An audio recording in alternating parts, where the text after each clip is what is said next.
Hello, I'm Shiba Tech, and I will be giving you a mega quick rundown on the RK61. The RK61 is a 60% keyboard, meaning it has 60 keys and it retails for around 60 USD. This effectively makes it the cheapest reputable 60% keyboard out there. While there are other brands that are significantly cheaper, RK or Royal Colge has been on the keyboard scene for quite some time. So the board comes in a box. So in the box is the keyboard with a plastic sleeve, along with a USB Type-A to Type-C cable, and a keycap and key switch puller. Oh, and some extra switches. So the board itself is hefty enough to not feel cheap, but light enough to move around a desk, which might be an advantage to some of you who like to play video games. You can move your keyboard around pretty easily, and it's pretty useful when you need to get those wide sweep clutch shots. Now the keyboard has a plastic case, which feels nice to the touch. It has some pretty clear branding up on front, but the keycaps, they feel pretty cheap. But the keycaps do have a redeeming factor. The keycaps are double shot ABS, so it means there's an extra layer provided so the sublegends don't fade that easily. But ABS is still ABS, and ABS plastic is more prone to shining over prolonged use. Now what shining is pretty much that glossy look over a keyboard after using it for quite some time. The keycaps are also shine through, meaning they have a translucent layer where the RGB can shine right through the keys. And I gotta say, it looks nice.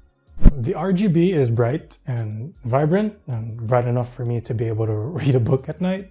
And all of the lights and macros and whatnot can be controlled via software. Now the software exists, but it's also non-existent. For this particular board, the Bluetooth and the Hotswap version, I can't seem to find the software anywhere. I've scoured their entire manual, and I've been to their website. I looked through some videos and even some Reddit posts, and some links that lead to some random shady Google Drive, but none of them seem to work.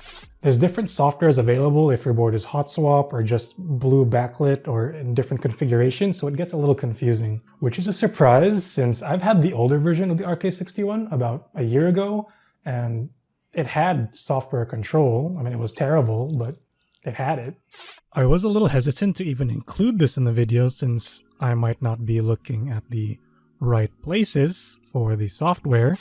But honestly, at 60 USD, I shouldn't be taking hours out of my day just to look for the software, which I spent like 3 hours. But it just seems like a lot of extra hassle for, you know, a consumer. But there is a slight redeeming factor.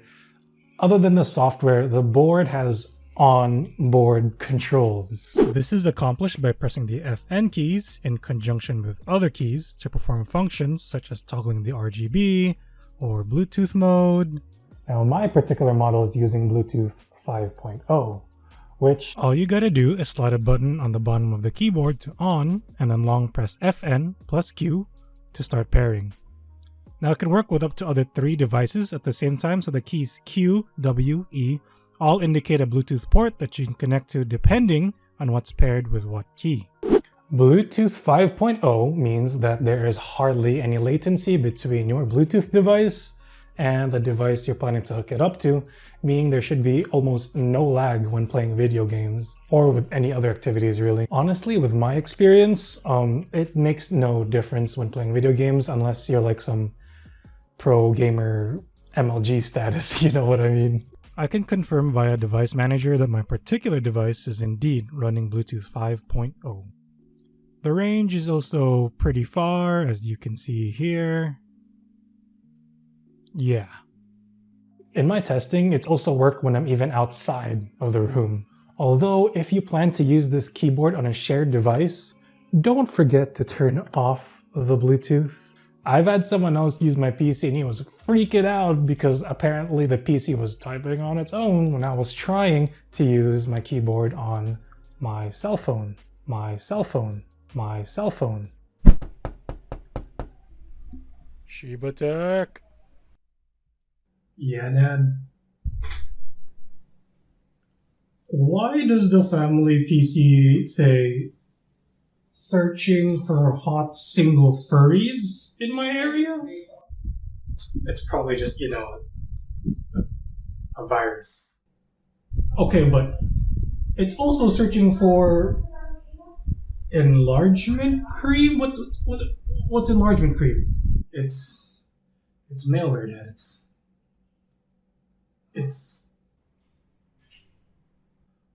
It's Alright, let's get into the last component, which is the typing experience. This is a Hotswap board.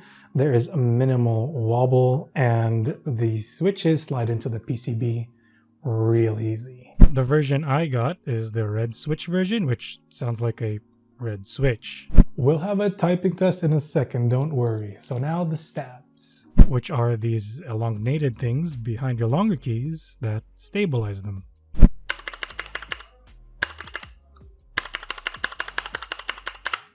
Sounds pretty not good. They're pretty rattly, but you wouldn't expect a board at this price point to have good stabs anyways. But see for yourself, here is a sound test.